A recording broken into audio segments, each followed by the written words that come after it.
This was like a torpedo to Neil deGrasse Tyson's credibility. You're the guy who doesn't understand why the NBA team can't beat the Lakers. So I don't know. You're supposed to be the scientist, and you couldn't even admit that. Wait, what? I mean, Bill Maher just harpooned him here. It was one of Bill Maher's best exchanges. Scientific American, the magazine. I remember when it was around when I was grew up with it. Yeah, grew up with it. yeah. Okay. Well, their editor had to quit. You saw this. Yeah, I heard about it because she expressed some opinions, right? Yeah.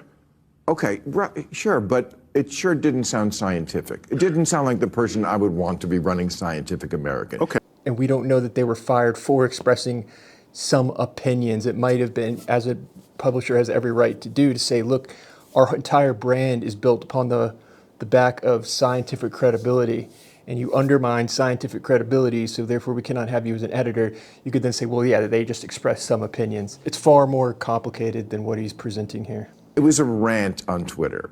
Okay, I could read it to you. It's really ugly. You know, I apologize to younger voters that my Gen X is so full of fucking fascists. Okay, I'm not. Okay, I'm not a gasket right there. I'm not for. All right. Yeah. I'm not for canceling anybody on either side. Yeah. So But here's what I think is the scandal. What? This is in Scientific American. Yeah. Less than a year ago. Inequity between male and female athletes is the result not of inherent biological differences between the sexes, but of biases in how they are treated in sports. There are unequal aspects to reality. The WNBA will never be able, well, perhaps in some fluke, but on average, they would not be able to beat the Lakers. That's not a societal construct. There's nothing that, no one can change that fact, regardless how you feel about it. That's nuts. And it sure ain't scientific, and it's in Scientific American. And that's why the Democrats lost the election. The point Bill Maher is trying to make is that the Democrats did not lose because of Scientific American or anything Scientific American said. It's much deeper than that. When people feel like the very foundation of reality is being questioned, it causes a high level of alarm, and it feels like common sense is just going out the window. Kamala Harris, her campaign sensed the wind was changing direction. So then they moved to more moderate, which caused them to then remain silent in a hope that that would win. It was simply a political game. Neil deGrasse Tyson just tries to laugh that off and dismiss it. It's like, oh, now that the Democrats have lost, you can say that anything is the reason for that loss. Bill, every 20 minutes on your platform, you come up with another reason why the Democrats lost. No. You already have the answer. They lost the election. So anything you say is why they did it. First of all, you don't watch this show, so you don't know that. This is what makes Bill Maher so good at what he does, is he seems to be one of the few that will honestly point out consistently examples of this nonsense and common sense going out of the window. I know you don't, and it's okay. But you talk as if you do, and you fucking don't. And that's okay. Just don't bullshit me. That's the one thing people can't ever do on this show is bullshit me. And I love this. This is how Bill Maher just doesn't take any crap with this, where he feels if he feels like someone is being disingenuous, he'll call it out. And that's fine. But I don't say that. I have very good reasons. But engage with the idea here. When he says engage with the idea here, I often say engage with the logic, not the person. It's a very similar idea, and he's trying to get Neil to actually address this. Let's see if he does, because usually what happens is the other person, when they don't have that foundation to fall back on, they just pivot. They're going to try and divert. I bet that's what he's going to do.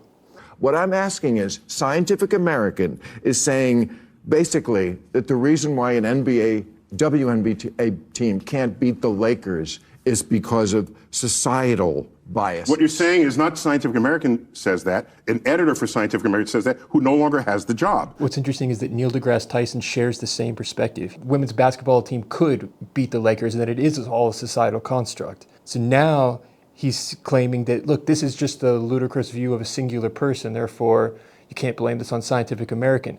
When he shares that ludicrous opinion, he's almost self-owning here. So don't indict a 170-year-old magazine because somebody... Okay, this is called Scientific American, and they're printing something because someone enters the cesspool that is social media and then participates in that exchange. And it is true that this is a publisher. Therefore, what is published reflects the entire magazine. This one article just completely skewers harpoons that whole idea in such a detrimental way that I'm not surprised that they made a decision here. We cannot even acknowledge the reality of biological differences between men and women. I mean, if you were the CEO of that company, you'd be like, look, guys, no, this cannot fly. So why can't you let's talk about science. Why can't you just say this is not scientific and Scientific American should do better? That would be the smart move. You can do both. You can be a liberal and point out this nonsense and say we should strive to do better. That's why people enjoy watching Bill Maher's show. Well, does she still have her job?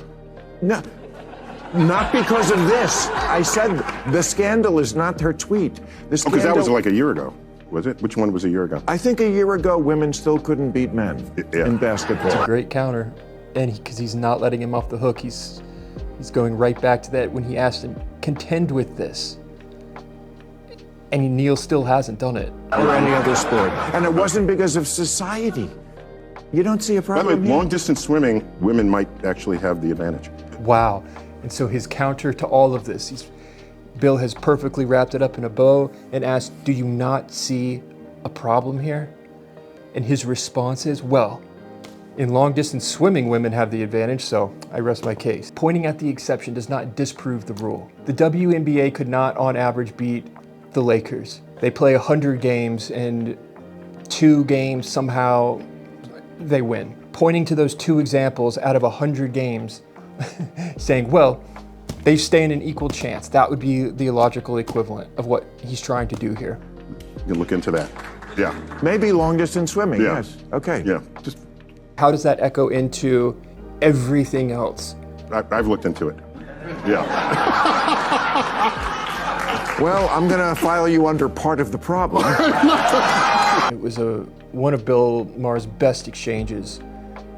And it really shows why he's one of the few Democrats who's willing to wrestle with these ideas and to ask these questions and to say, can you please contend with this and not let the other person get away and to call bullshit when he sees it.